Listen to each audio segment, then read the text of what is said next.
એએમસીના અધિકારીઓ સામે ફરિયાદ મામલે એસીબીની તપાસ તેજ થઈ છે। અમદાવાદ એએમસી ક્લાસ 2ના અધિકારી પર ગંભીર આક્ષેપ છે। એએમસી કાઉન્સિલર અકબર ભટ્ટીએ આક્ષેપ લગાવ્યા છે। એએમસી ક્લાસ 2 અધિકારી સુનિલ રાણા પર ભ્રષ્ટાચારના આક્ષેપ છે।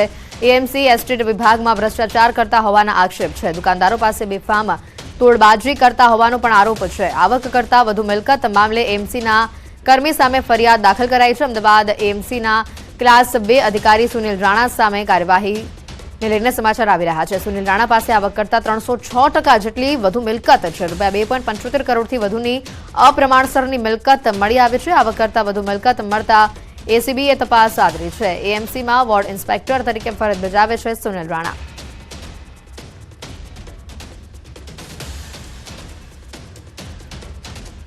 અમદાવાદ મહાનગરપાલિકાના વોર્ડ જે શાહપુર છે તેના જે વોર્ડ ઇન્સ્પેક્ટર તરીકે જે ફરજ બજાવતા હતા સુનિલ રાણા, તેઓ સામે અપ્રમાણસર મિલકતને લઈને કેસ નોંધાયો છે। એસીબીએ તેની તપાસ કરી રહી છે। ત્યારે ખરેખર તે વ્યક્તિ કઈ રીતે કામ કરી રહ્યો હતો, વોર્ડ ઇન્સ્પેક્ટર તરીકે એટલે એસ્ટેટ વિભાગમાં તેની ફરજ કરી રહ્યા હતા અને અપ્રમાણસર મિલકત, તેના ધારા કરતાં પણ અનેક મિલકતો તેને તેના પત્ની, તેના દીકરાના નામે જોવા મળી, ત્યારે તેની ઉપર કેસ નોંધાયો જોડાયા છે શાહપુરના જે કોંગ્રેસ વોર્ડના જે કાઉન્સિલર છે અકબરીભાઈ, આપ અહીં કાઉન્સિલર તરીકે કામ કરી રહ્યા છો। સુનિલ રાણાનું વ્યક્તિત્વ કેવું હતું, તે આ વોર્ડમાં પણ કામ કરી ચૂક્યા છે એસ્ટેટ અધિકારી તરીકે, શું કહેશો? એ વ્યક્તિ કેવા હતા, એની કામગીરી કેવી હતી?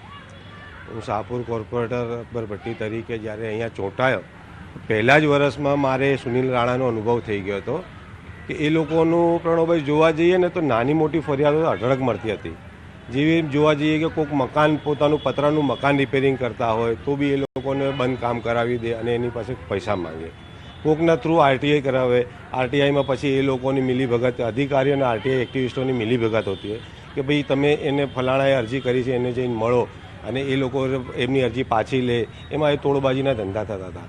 આવી ઘણી બધી એવી ફરિયાદો હતી કે જે મેં ઉપરી અધિકારીઓને બી રજૂઆત કરી હતી, પણ છતાં એનું કોઈ નિકાલ નહોતું આવતું અને આજે પણ નથી આવતું। આજે પણ એ જે 30 કન્ડિશન ઊભેલી છે કે નાના મોટા દુકાનદારો કોઈ જૂની પેઢીઓ બાપ દાદાઓની લઈને બેઠા હોય અને એમને જ્યારે રિપેરિંગ કરાવવાનું આવે તો અધિકારીઓ એ લોકોને એમ કહે છે કે તમે ફલાણા માણસને મળો, એની અરજી છે, એ પછી ત્યાં જઈને ત્યાં પેલો લોકો પૈસા માંગણી કરે ને હપ્તા માંગણી કરે, એવી રીતના ધંધા આજ બી ચાલે છે।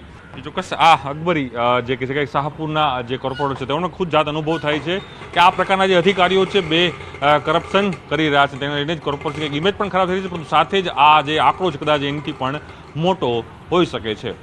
કેમેરા પંકજ મકવાણા સાથે પ્રણવ પટેલ, ન્યૂઝ 18 અમદાવાદ। તો મહેસાણાથી સમાચાર આવી રહ્યા છે। ઊંઝા પાલિકાના પ્રમુખ પદ માટે ચૂંટણીને લઈને સમાચાર આવી રહ્યા છે। નવા પ્રમુખ તરીકે જિજ્ઞાબેન પટેલની વરણી કરાઈ છે। જિજ્ઞાબેન પટેલ વોર્ડ નંબર 3ના કોર્પોરેટર છે। પ્રાંત અધિકારી મહેસાણાના પ્રમુખ સ્થાને યોજાઈ છે ચૂંટણી। તાજેતરમાં દીક્ષિતભાઈ પટેલ પ્રમુખ પદેથી રાજીનામું આપતા આ ચૂંટણી યોજાઈ। ઊંઝા નગરપાલિકામાં છે ભાજપનું શાસન। સર્વાનુમતે પ્રમુખ તરીકે જિજ્ઞાબેન પટેલ ચૂંટાયા છે।